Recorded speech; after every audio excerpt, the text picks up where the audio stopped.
It's good morning to y'all and whatever time people are watching this, but I am Gina Collias. I am running to be the first Congresswoman from North Carolina District 11.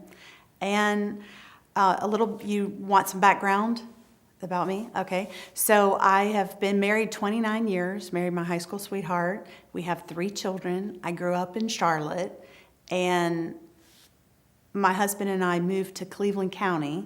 So from there, we've had a home for 20 years. We've had a family home in Buncombe County for 16 years. And this campaign has been interesting because I started running back in April to run, but I was running on the District 10 side because Asheville was divided in 10. So I tell everybody, I have put 100,000 miles on my car in the District 10 side, which is a lot, and I'm driving quite a bit on the District 11 side. But I've been coming to Western North Carolina my whole life, and we have strong ties with Western North Carolina. I've been coming out to Transylvania County, going to cashiers for weddings and Thanksgiving and Cherokee and different places. And my husband's mother and that whole side of the family is from Asheville. So she was born in Asheville, went to St. Genevieve's, and my husband's grandfather had, his grandfather and 2 uncles, they had the Biltmore Wine Shop, they had the Patton Avenue Candy Kitchen in the 1920s, they had the Patton Avenue Cigar Store, and so his grandfather ran the Patton Avenue Cigar Store where the Thirsty Monk is from 1937 to 1957, and they ran the concession stand at Recreation Park where my mother-in-law said she used to feed the elephant. But that's where my son practices soccer. And so the thing is I'm from North Carolina. I reared my children in North Carolina, and we need somebody from North Carolina to go to Washington, not the other way around. We don't need someone who has not voted in North Carolina in 36 years, has not lived in North Carolina for 36 years. We need somebody here, and I'm that person. And I also feel that in my past, I was a Republican, and I switched to the Democratic Party. And I feel that really gives me a great perspective. I can talk to people who are disaffected Republicans, people who are independents, and Democrats, because my values have stayed the same. My values are Democratic. I align with Democratic values. But I've always been an independent critical thinker, and I think that allows me to talk to people on both sides. And this district is a red district. It is they call it R+7, R+8, and that's like a Cook report. They do these reports, and that's important so that we have someone who can communicate, because the Democrats and the Republicans need the unaffiliated voters to win, and we have to reach them, and we have to do it with civil discourse and not having we already know what it looks like to have low-functioning adults. We need to have functioning adults with civil discourse.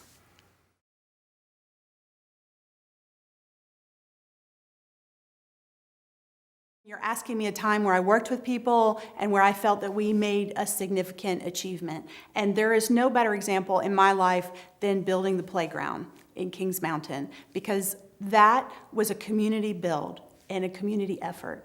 And so when my husband and I moved to Kings Mountain, I had my twins. I have identical twin girls, and I have a son. And my son, who's 16, goes to high school in Asheville. But my twins, this was before my son was born, I went to my neighbor and I said, tell me where the playground is. This is before Siri. You can't just look it up. We're trying to find things. And she said, we don't have a playground here. And I went, what do you mean you don't have a playground? And so I was stunned by that. And I ended up meeting the mayor, and the mayor said, hi, welcome to town. Is there anything we need? And I said, yeah, we need a playground. And he goes, oh, good. We do need a playground. Would you like to chair that? And I said, okay, because we really did. And so from that experience, I learned a lot of different things. I learned that we had to get the community involved. And when you're dealing in rural areas like Western North Carolina, sometimes you can't just go to different neighborhoods. Asheville is a big city, so there are different neighborhoods, and there's different suburbs and different places in Asheville. But when you're out in the rural areas, I have found that it's easier to communicate with people by their church and go to the different churches. And so we organized by churches and church communities and outreach that way. And that really helped to bring people together. And then we got a consultant for the playground that was from Ithaca, New York. They helped communities do community builds. And so they came and helped do drawings and held community organization meetings so we could design what kind of things we wanted. And then we had to, I was the chairperson for it, so we had to have people who were doing food, people who were doing childcare so that we could have people volunteer. We had all the different things. We had to have tools. We had to have equipment. And so building that playground together gave me a great sense of community and pride to participate and do something good for the community. Well, different obstacles were, for instance, we ended up, just having the location, because the first thing was site selection and where we were going to do it, because we could have purchased some land or we could have used an existing parcel that the city owned. And we used a softball field. And there were a lot of people who didn't want us to use the softball field. And they were like, no, you can't use the softball field. And there was also a time when the city council was like, oh, this is okay, but we had to go before city council. And then they called and said, we're not going to do a playground. We can't do this. This isn't what we're going to do. And I said, you've got to be kidding. So I packed the city council meeting. I called everyone I could. We just packed it with people. And they're like, okay, you can build your playground. But it ended up costing the city about $350,000, and we had a ton of donations. We had to do grading, parking, and but what was significant is that the build took there were two things that happened. One interesting example is that I drove a Bobcat, and we did I threw rock and sand and mulch and whatever we needed to do for the playground. But when I was getting into I was getting ready to get into the Bobcat, this guy comes running over to me, and he's like, don't touch that. You can't get in. And I'm like, what do you mean I can't get in? He goes, no, you can't get in that. That belongs to the city. And I'm like, no, it doesn't. And he goes, yeah, it does. And I said, no, it doesn't. And he goes, and you can't drive that Bobcat. And I'm like, well, yeah, I can. And he goes, no, you can't. And he's like, why do you think you can do it? And I said, because I rented it at Lowe's. And so I got in and did that. But the end of the playground build was on September 10th, 2001. And that was the day before 9/11. So I had taken that consultant back to the airport so he could fly back to New York. And then the world changed on 9/11. And everyone said, and if y'all remember how traumatic and devastating it was to our whole country, but people were trying to say they wanted a sense of community and belonging. And I felt like I had my cup was running over with community and that sense of belonging, that we had just done something really great. And I just want to also share that you pull it back to 2018, in that 2018 campaign, I went back to the playground for Easter. And while I was there was a man, and his back was to the playground, and I was facing him. And he said, I don't know why you're even bothering to run for Congress. One person can't make a difference. And I just said, hey, can you turn around? And he turned around, he looked at the playground, and I said, this is what one person can do. We had a whole community involvement, but I was the one who said, hey, this is what we need, and got out there and did the hard work, whether it was running a Bobcat, whether it was putting wood and lifting wood and painting, doing hand tiles with children, whatever it was we needed, I did. And he said thank you. And it's that moment where you have to say, we can make a difference in our community and we can work together.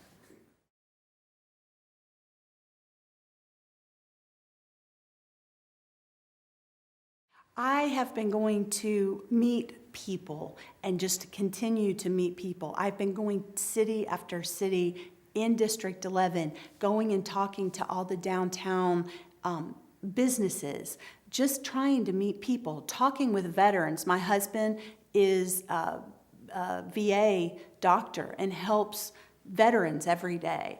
And so I've gone to different VFWs trying to talk to them and say, I want to help them, I want to listen to them. And some of those people are Republicans, some of those people are Democrats, some of those people are undecided. But many people that I've been talking to have said, no politician has come to talk to us. They don't want to hear what we have to say. I have been going to them, and whether it is these different communities, they are so glad to have someone hear them. Gone is the time. We don't need someone who doesn't communicate with the constituents and the people of Western North Carolina. Mark Meadows wouldn't talk to people.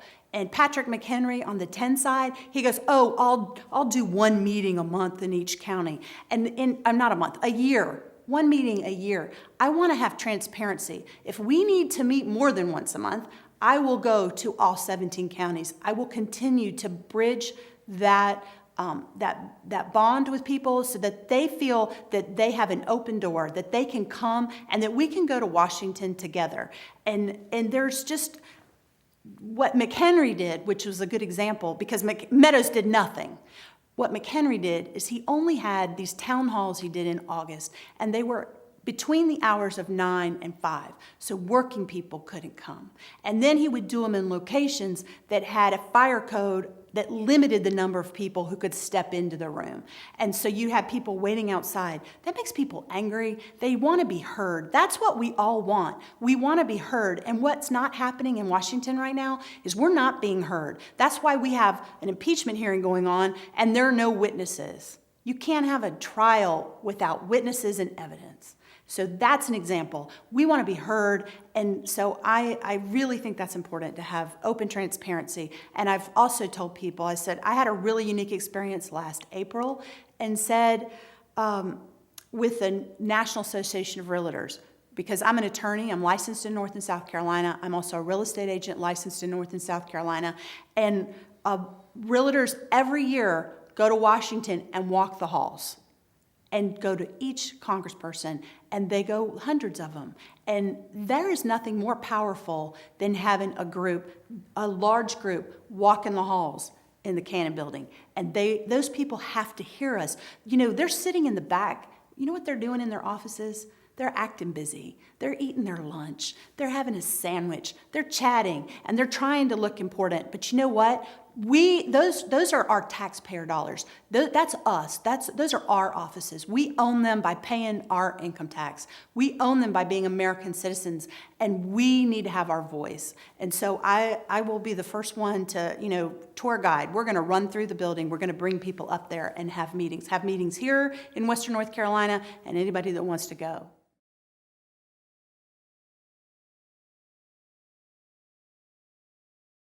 I have a campaign manager and I have volunteers, and so we have people working on finance. We have people working on volunteers.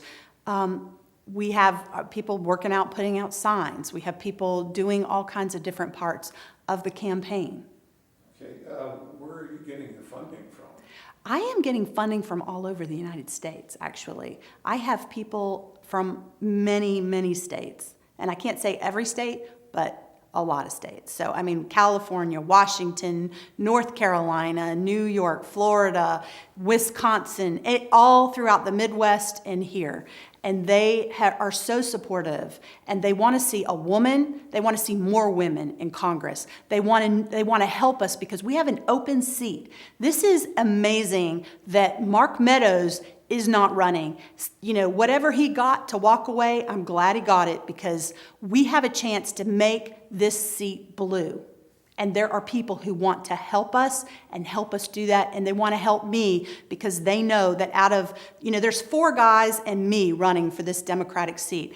And I am the most moderate of all of them. And that's what it's going to take. If everybody goes to their corners and keeps things more divisive, that's not going to work. We have to have someone who can bridge differences and build bridges. And part of what we need in North Carolina, and I think this is important, so I'm just going to kind of digress to this for just a second. Part of building bridges is not only do we need infrastructure to bring jobs, but we need internet in Western North Carolina. There are so many families who don't have internet. We have children who can't do homework. We have parents who can't work from home. We have people whose market value of their homes are reduced because they can't offer internet. And that is critical. Internet is as important as electricity is today. And we need to make sure that the utilities, if they're given monopolies, that they're providing internet, and that we work with people if they need to do co-ops, or we need to have federal funds to help us get this internet to connect our children and our families.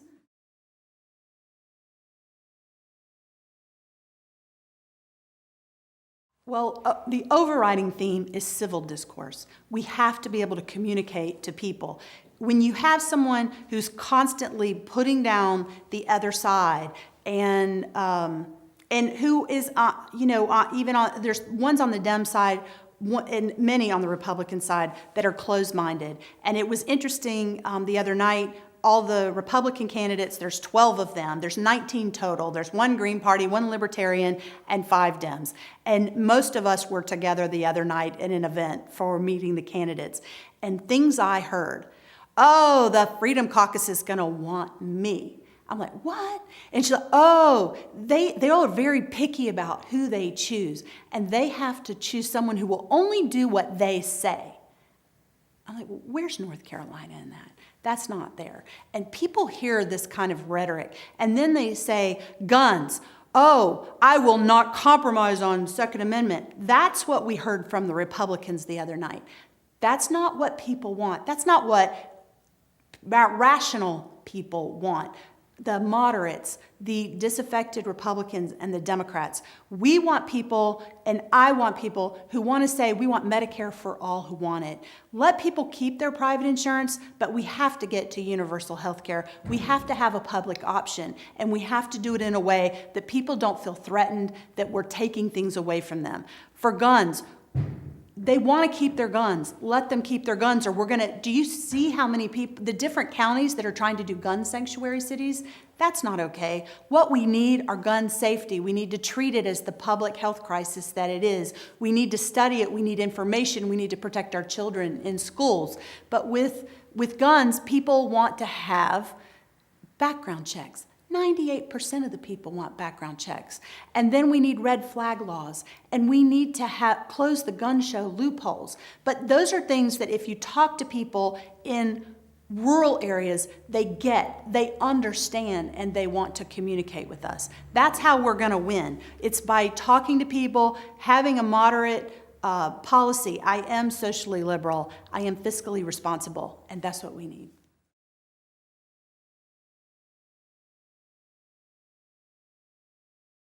The big wedge issue, there's a couple wedge issues. One is guns, which I kind of just explained to you, that's how you diffuse it. You diffuse it by addressing psychologically fear of loss. We are not trying to take things away from people. We're trying to elevate and bring people together.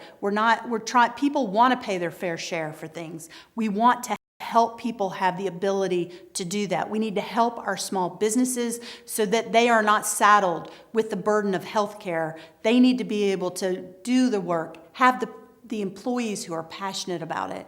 And so when you say about attack ads, they come in things like guns, they come in things like abortion, and they want to say terrible things that are not true. And so you can have civil discourse, and I am a strong advocate, I am a fierce advocate, I am a fighter, and I will go and fight all of them on that. And you know what? I was reared in the Catholic Church from kindergarten through 8th grade. I understand those discussion points, and my husband and our family goes to the Greek Orthodox Church. These are steeped in tradition. I respect all religions and people who have no religion. But when some group is trying to force a particular view on us, it's the flip side of the Medicare for all. It's the flip side of trying to help our children have safe schools about guns.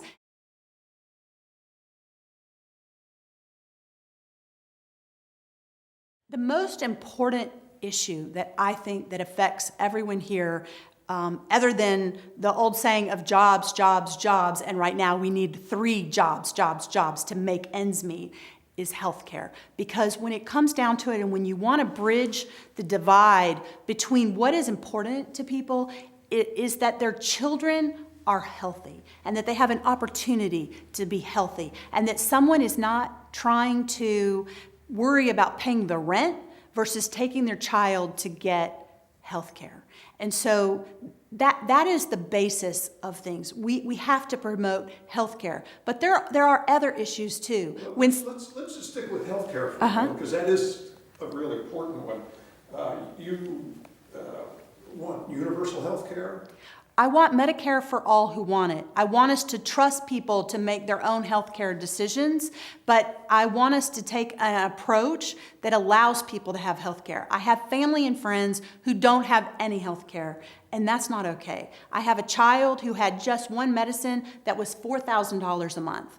She's 23. When she turns 26, at the current laws, she gets kicked off our insurance. She can't afford that kind of money, and I certainly can't either. We don't want families going bankrupt because they don't have health care. And so on a federal level, we need to promote having a public option that will compete with the private insurance, that will allow people to have the cost of their medicines to be at a reasonable cost and not inflated. And there have been some laws that have been put forth by this current House of Representatives to say, let's reduce the cost of healthcare. Let's make sure that we're not getting gouged in prices of prescription drugs that are higher than they sell it to any other country around the world. But if you would indulge me for just a minute, I think that it's important to say that there are a few other issues. One is that if someone works an honest day's wage,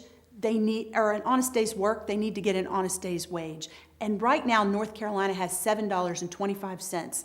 There were 21 other states and municipalities that changed and raised their minimum wage. We need a $15 minimum wage. We need to help the small businesses, like I was saying, not have health care on their backs.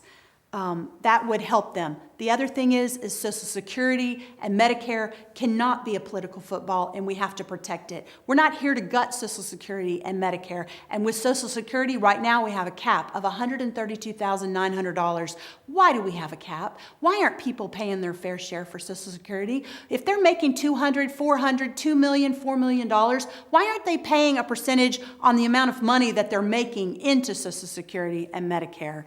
And then finally, what is very important to me is the rule of law, and that no one is above the rule of law. And as we see with the impeachment hearings that are going on, we have to follow the rule of law. And when you have a trial, you need to have witnesses and evidence. And I learned from the 2016 election that there was a gross injustice done with the Electoral College. We have a president who did not get the popular vote and said that he got the electoral vote, but he didn't. And the only way that he got it was the books were cooked. So in North Carolina, 7 people out of 15 who voted for the Electoral College in North Carolina on November lived in one and voted in one precinct. And then all of a sudden on December 19th, when all the Electoral College votes were cast, they were in a different congressional district that did not match their voter precinct cards.